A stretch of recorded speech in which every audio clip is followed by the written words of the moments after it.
Welcome to Inside Admission, the podcast that gives you a behind-the-scenes look at the college admission process with the experts in and around college admission. Welcome to the Inside Admission podcast. I'm your host, Andy Palumbo, and I'm really excited for today's episode. Today we have Jenny from the Common App. So, Jenny, would you like to introduce yourself, a little bit about your role, certainly about the Common App organization, and just tell us sort of what you view your job in the college admissions process, just in general. Sure. So I am the president and CEO of Common App, which is a nonprofit membership organization committed to the pursuit of access, equity, and integrity in the college admission process. And we have nearly 1,000, I can now say nearly 1,000 college and university members from every state and from, I think, over 20 countries that use Common App as their main portal for students to be able to access education at their institutions. We also serve more than 1.3 million students, who apply through Common App every year. In addition to Common App, the application itself, we also do a lot of programming around that, from text messaging interventions to try to help students get through the process, YouTube videos to try to help students, understand how to complete the application. We're also home to Reach Higher, which is the college access and success organization started by former First Lady Michelle Obama during her time in the White House, really designed to create a college-going culture. And the two of us together in one means that what we're trying to do is help more students who might not otherwise think about going to college to think about going to college. And then once they do, and they go to the Common App, how do we help them get, through that process successfully? And then ultimately wanting to help them be able to afford that and be able to attain that education, to be successful in it. So that's what the organization does. And my role there in it is basically to advance that mission of ours: access, equity, and integrity in the college admission process. And how we're trying to do that is to break down the many barriers that students face, both societal barriers that might say to a student, oh, you shouldn't think about going to college, and systemic barriers that students face, some students not having school counselors being able to advise them through the process, not being able to take a standardized test in the past has been a barrier, and it's much less of one today. But we're really trying to figure out how to make a process that Common App was started in 1975 as a way to reduce the stress in the process when students were filling out applications by hand, and leveraging the incredible technology of the photocopier to have one form so that students could fill it out once and then send it to colleges. So we've advanced. We're now from the technology, from photocopier, we're now with the cloud, right? Which is great.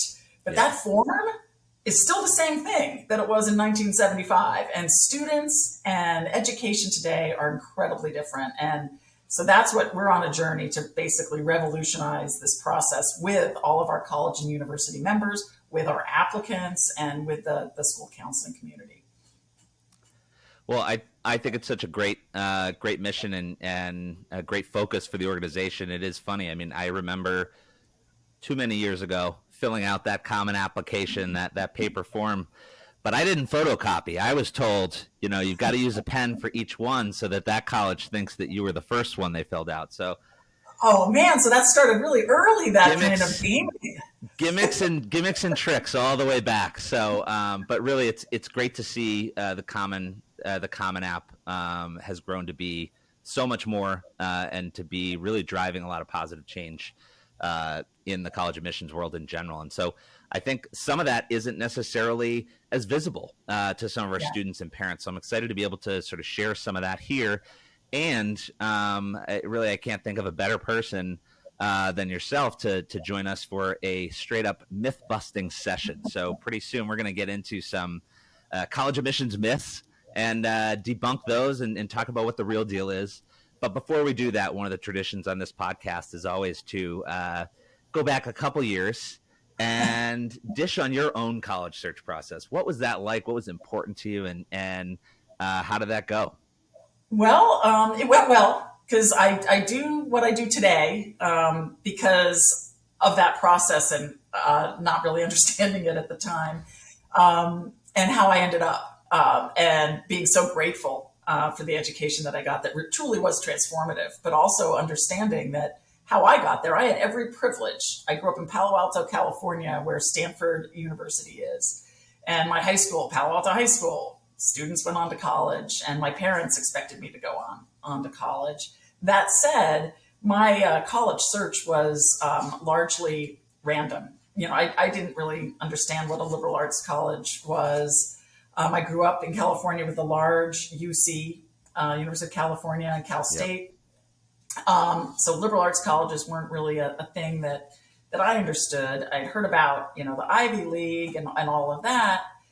And then I largely based it on where friends or people that I knew of had applied to college or were going to college. I did go on a college tour with my father and stepmother when I was a junior in high school, but I based it on where people I knew had gone.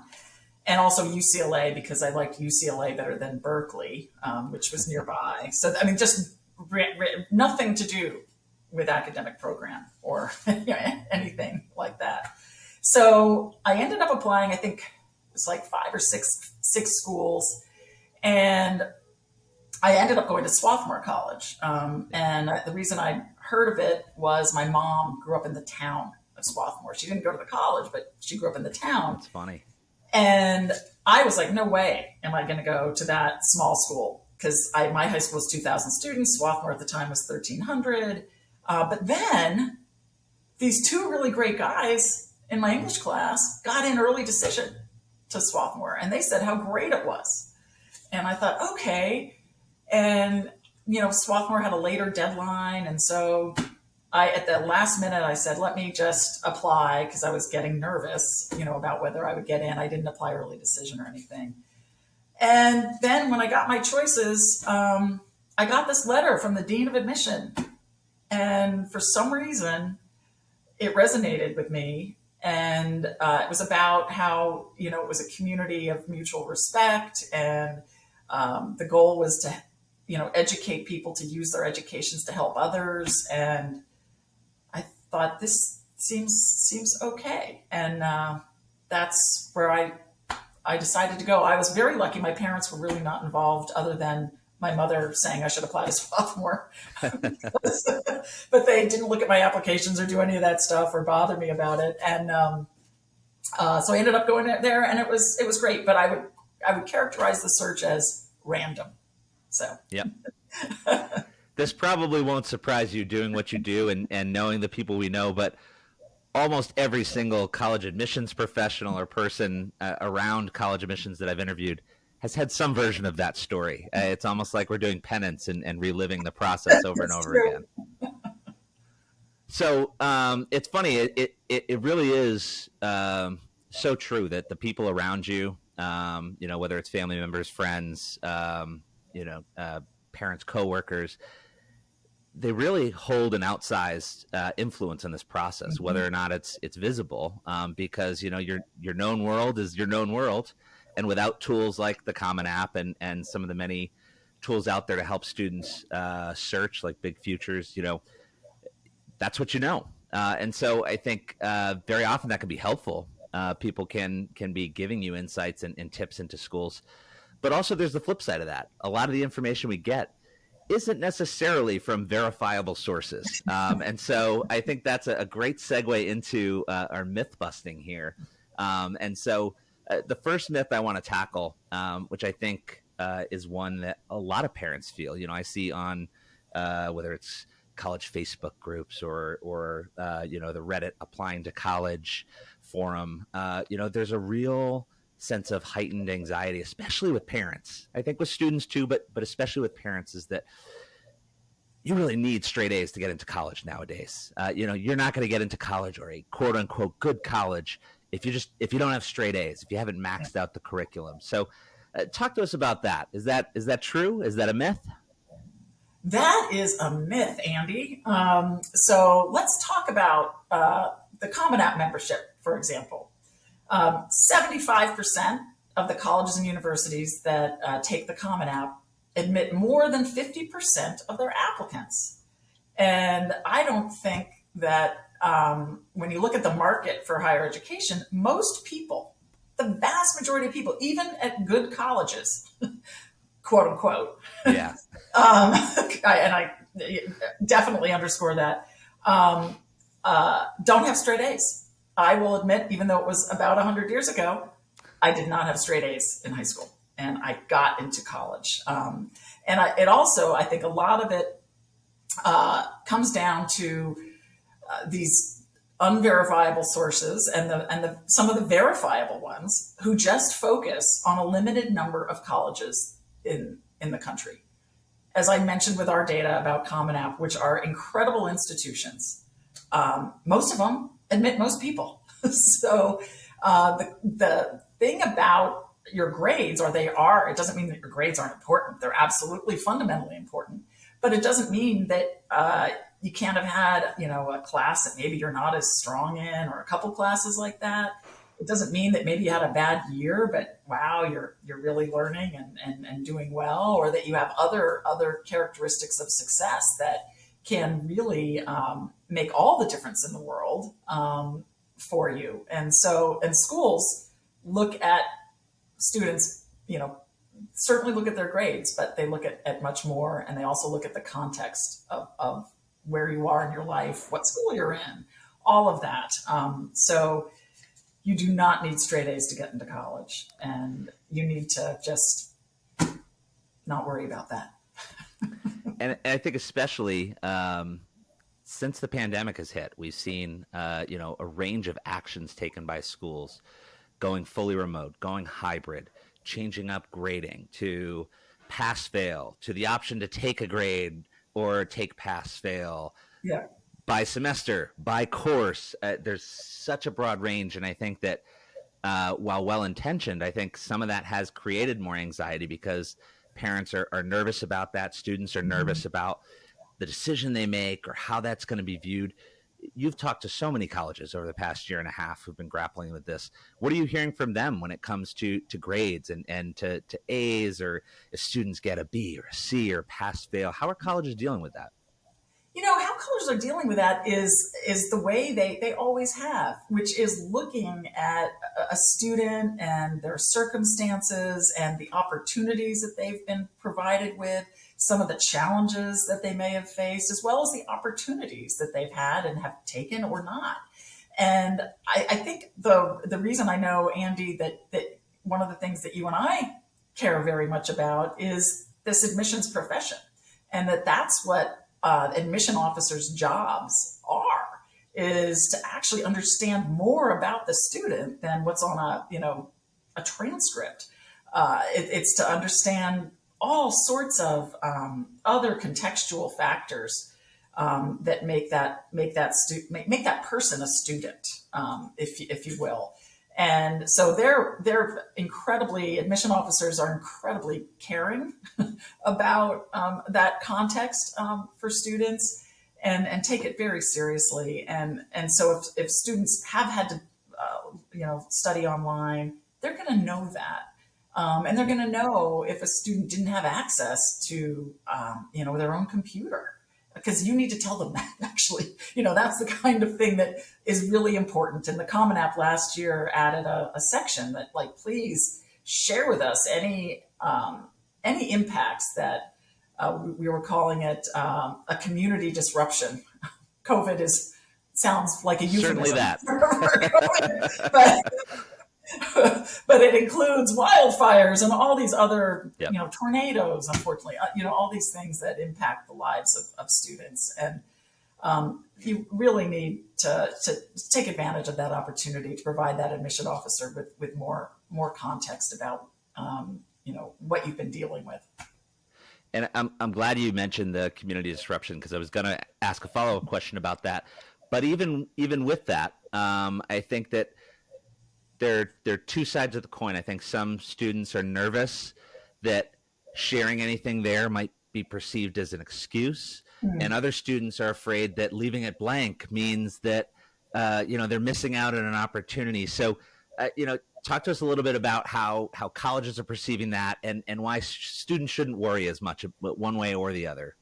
Yeah, I would say that question was put there because we wanted to, make it so that students didn't feel like they had to write their essays about COVID and Yeah.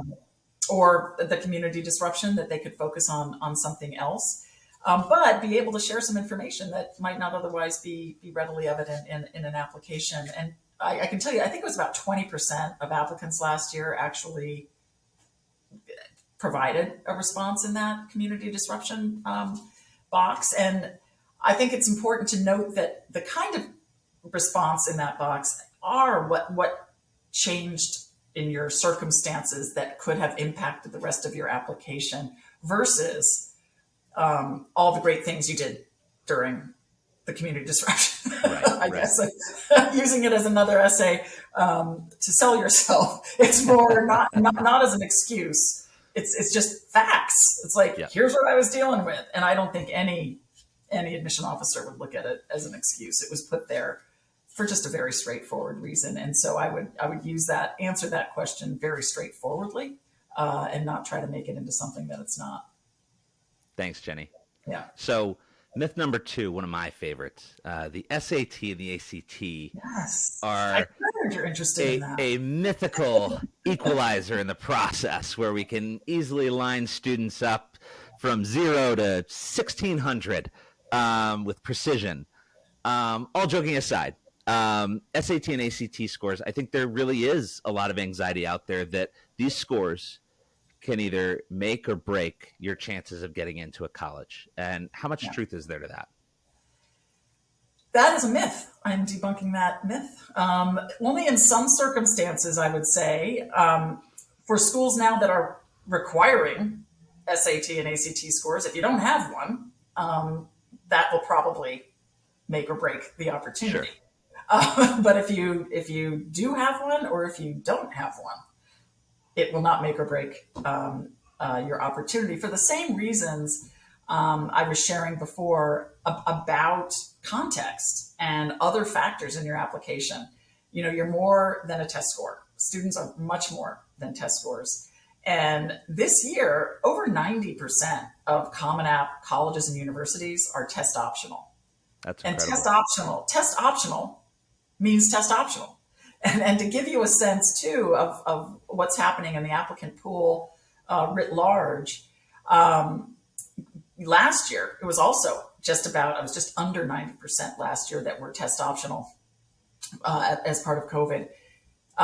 Only 40% of students reported a test score, self-reported it on the Common App. And in the previous year, it was 73% of students. So most students last year were not submitting scores. I think at this point in the process, it's about half of the students are submitting scores. And so if SAT scores, just like straight A's, were to make or break someone getting into college, most colleges would not have students. So that's all I would say.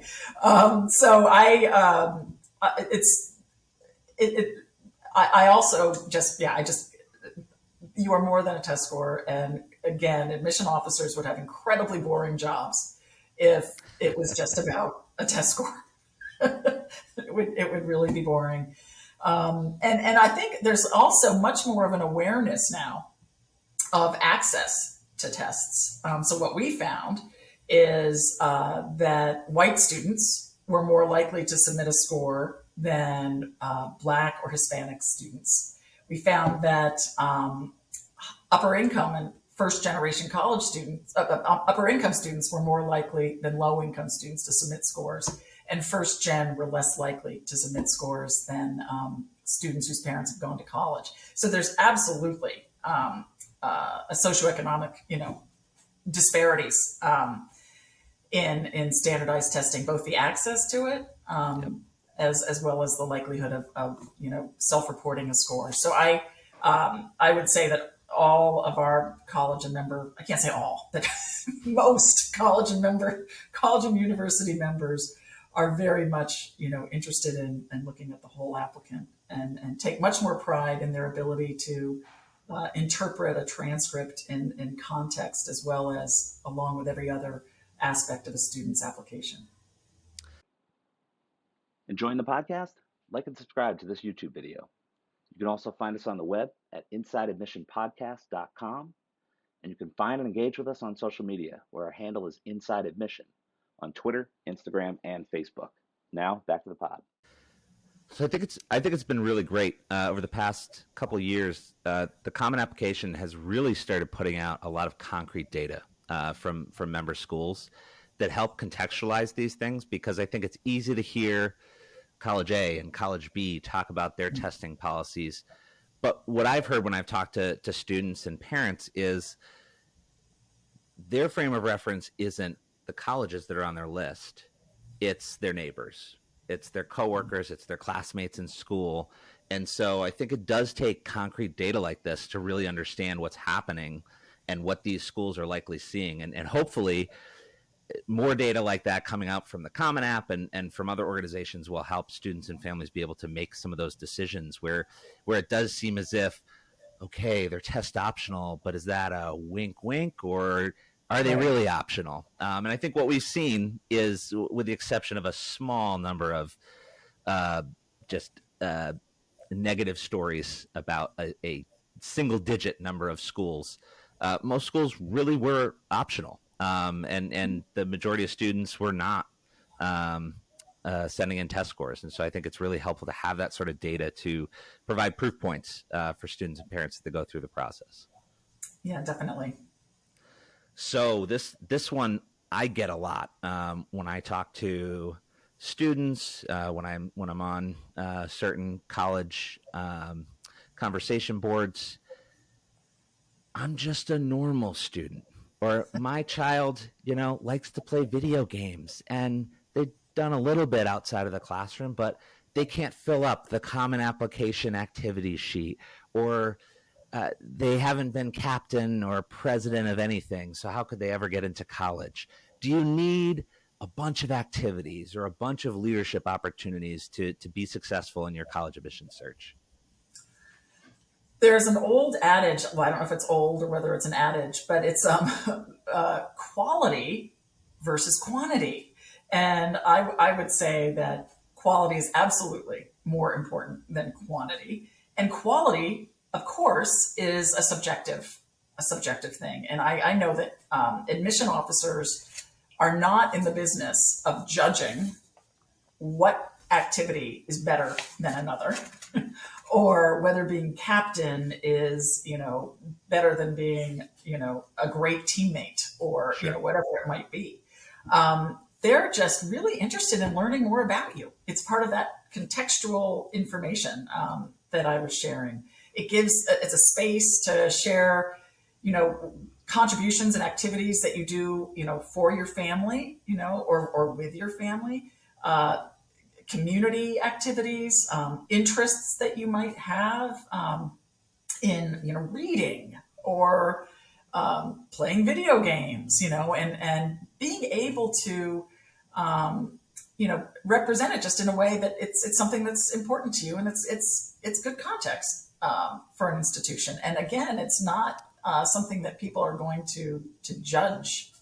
What's better than. The debate is better than mock trial. No one is. Well, but debate is better than mock trial. That's the one thing we all. No, I'm kidding. It's interesting because I think we allow up to 10 activities on Common App, and we have that conversation. Every year people say, you should reduce the number of activities, and when we talk about that with students and with others, they get very upset. Because where are they going to put that information? But then you have other people saying, well, it's causing so much stress that students are trying to get 10 activities.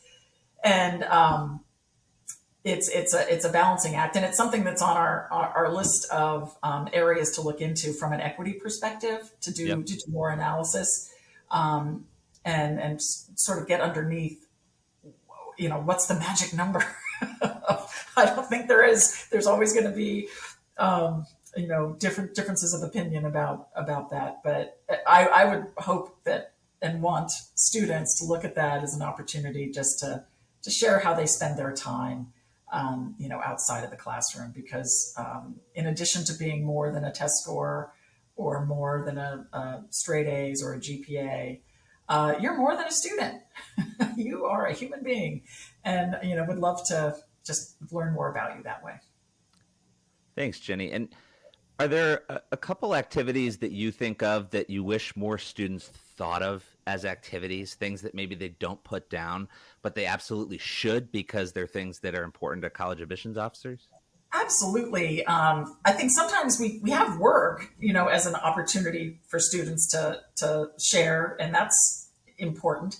But taking care of, if you take care of your siblings, Yep. or a sibling, that is quality time.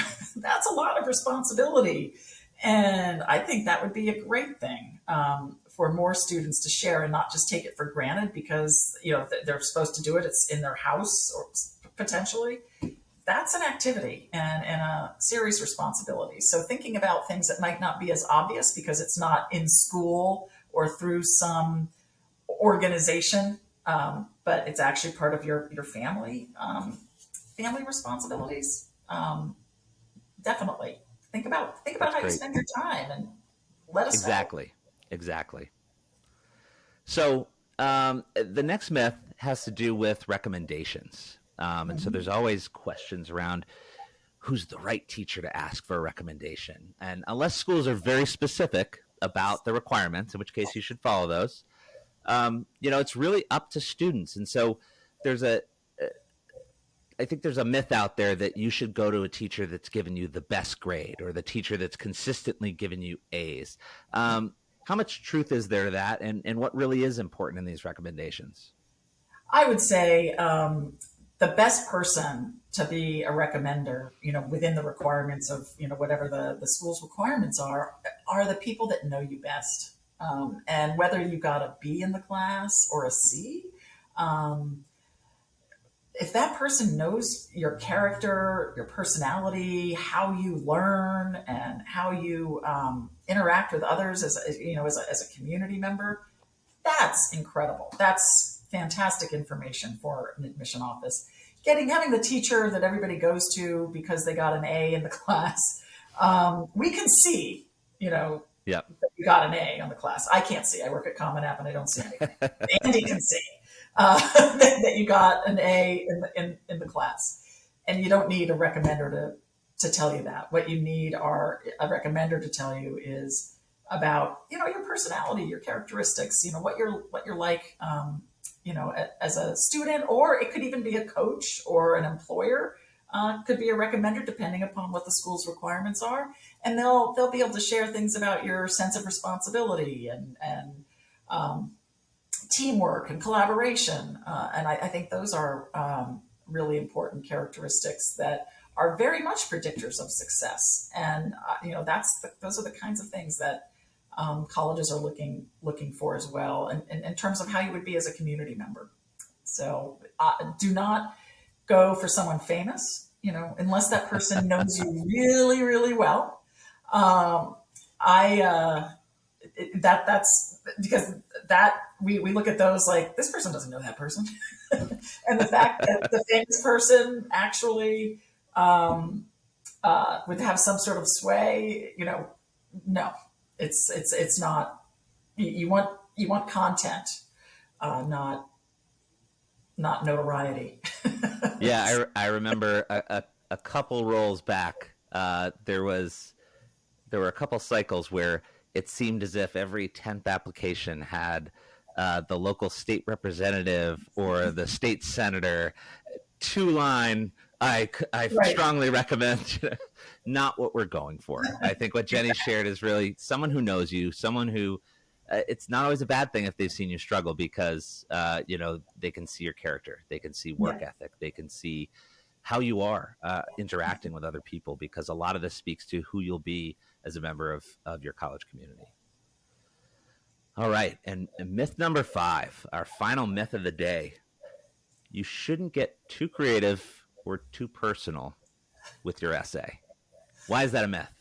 So that is a myth, because your essay should be you and what you want to write about, and be authentic. So I would say, if you're not creative, do not try to be creative. So that I would say. But if you have a different way of expressing yourself that is, really is true to who you are and expresses, your personality, of course you should do that. I think those are the essays, not necessarily the creative ones, but just any essay that I can. This is ancient, because again, on that Common App, I do not see anybody's application. I just remember the ones that were just authentic and had some self-reflection of a student that I just got to learn a little bit more about them. And from the too personal side of things, I worry sometimes that students feel they need to somehow share terrible things that have happened to them, that there's some pressure to do that. And students do not have to do that. It's just like how we wanted that COVID question, the community disruption question, because we didn't want students feeling like they had to talk about all of that. If there's something else in their lives that, is more, about them, as who they are as a human being, rather than a particular event. We added a new essay prompt this year that sort of in that spirit, wanting to give students the opportunity to reflect on, something that someone has done for you that has made you happy or thankful in a surprising way, and how that gratitude affected or motivated the students. And we did that based on some research that had been done about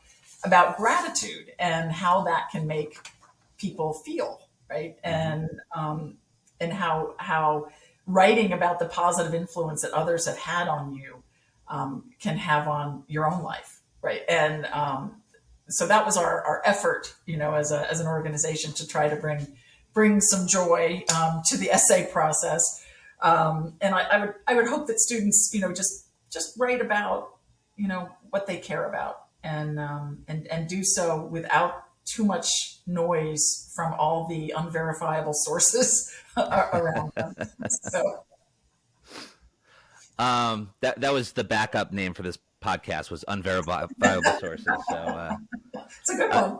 So to put you on the spot here, Jenny, do you have an essay that you remember from your admissions days that stood out, and what was it that stood out? Maybe something creative, or the way in which they shared their story? I absolutely do. And I remember her name, and where she went to high school, and fortunately where she went to college, because she went to the college that I worked at. But I was so impressed by it, because it's one of those things where you get a sense of an applicant, from what their activities are, what their teachers might say about them, and what one of the activities of this student was creative writing. And she wrote this essay that was kind of like a story, but it was about how she had this dream that seemed so real, about a silverfish, like a bug, in her house, and the how age-old common app essay, right? Yeah. And exactly, and she used it as a way to talk about her brain and how her vivid imagination, and it just rang so true. I don't know if I used the right tense there for rang or rung. I don't know. It sounded good to me.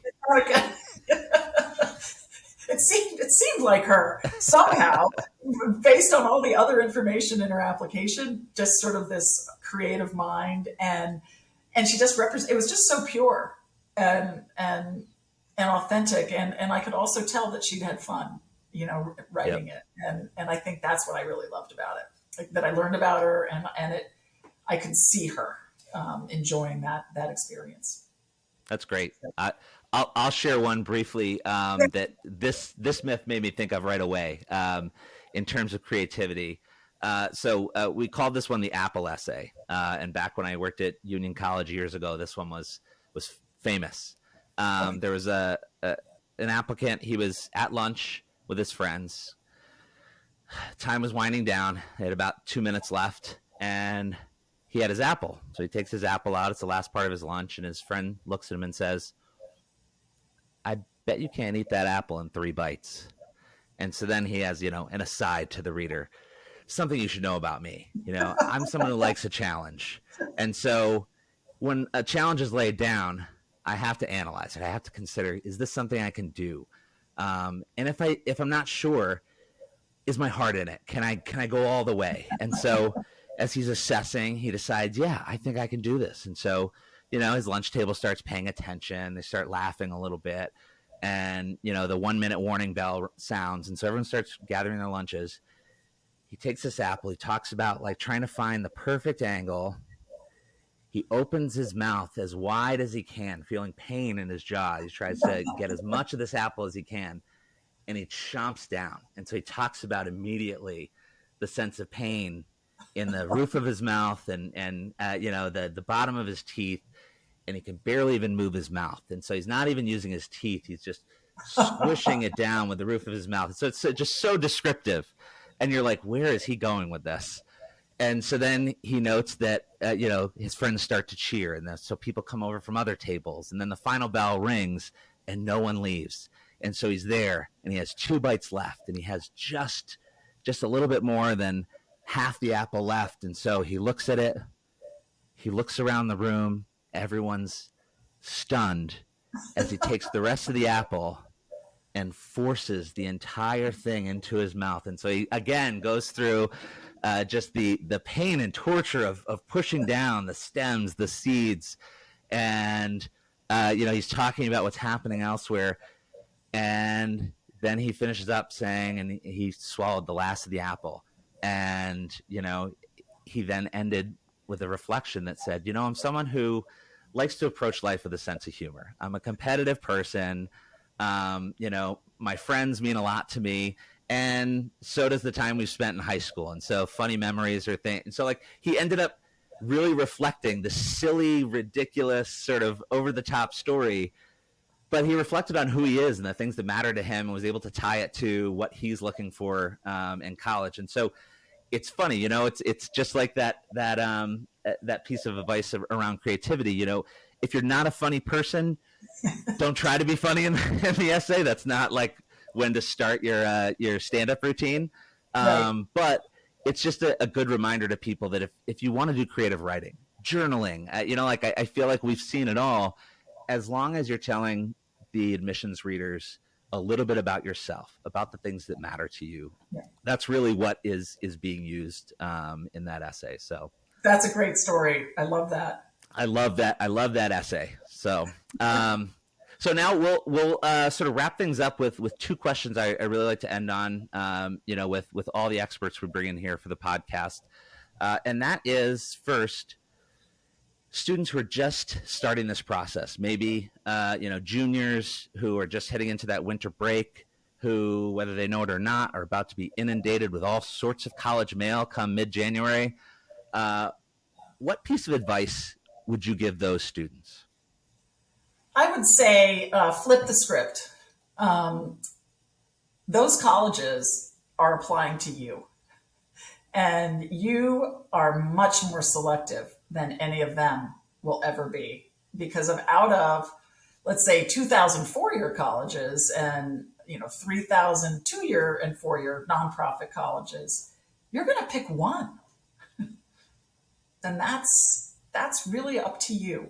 And so you're really, even though it doesn't seem like it, you have more control over this situation than you might think. And I hope that you really internalize that and enjoy the process of learning about all these different places, and having the opportunity to do some self-reflection about what places do you personally, like, and if you have a particular, academic interest, where might that be an act that have that academic interest and that you feel like you could thrive, and whether that school, admits more than half of the applicants, great. If Yep. that's fantastic. And that's what I would really like you to do. And I also, certainly a huge part of this process is affordability. Also, make sure that you're factoring that in, in the sense of at least knowing what the institution's financial aid policies are, because that is the thing that can often disrupt you being in the driver's seat. So make sure that you're aware of that, and take a objective view of things, but then, what place do you like? Don't worry about the unverifiable sources that didn't go there. So. So I love that, flipping the script. I love it, and that's a selectivity rate that even those in Palo Alto would be shocked by. So, and then finally, for the parents out there, what piece of advice would you give parents who are just starting this process? I would say it's a really stressful time, just in the sense of it's a student, particularly students going from high school to college. That's a huge transition, not only for the student, but also obviously for the parents. But this is also an opportunity for a student to grow, and to mature, and to start to take ownership of their future. So really listening to them and giving them the opportunity to lead in this effort, because it really is for them. It is ultimately their life and their choice, and certainly the parents hopefully are supporting the students through this journey. But giving them the opportunity to make decisions and to not hear about it all the time, I think is really, really important. But one of the things that I know that we see sometimes is that when parents have been overly involved, the student doesn't necessarily own the decision, and then that doesn't necessarily work out once a student enrolls at a place. So you really want the student to own the process and own the decision. Great. Well, thank you so much for joining us, Jenny. I really appreciate it. And before we go, why don't you let folks know where they can find the Common App, and if there are any resources that they should be aware of that the Common App has. Absolutely. So you can find us on the World Wide Web at www.commonapp.org. And we provide actually 24/7, 365 service to students. So when you have questions about something in the application, or something's not working right, please take advantage of that. Don't stress out about it. We have all sorts of resources about the college search process, about how to use the Common App. We have just general information. We have great videos from people like Andy and others who can provide you with some college admissions advice, and just really, and we have a search engine that I think is pretty cool, because it helps you search on application requirements, so you can actually go to the Common App, see, okay, test optional, and you can see the more than 900 colleges and universities on Common App that are test optional. And you can feel better about that. You can also check a box to see who doesn't have an application fee. And that's half of the Common App members don't have application fees. So there are just a variety of things that can help once you have figured out kind of where you might be interested in going. How can I do it? So check out that website, and again, don't hesitate to contact us through our Solution Center if you're having any challenges. Excellent. Thanks so much for joining us, Jenny. Great. Thank you, Andy. This was fun.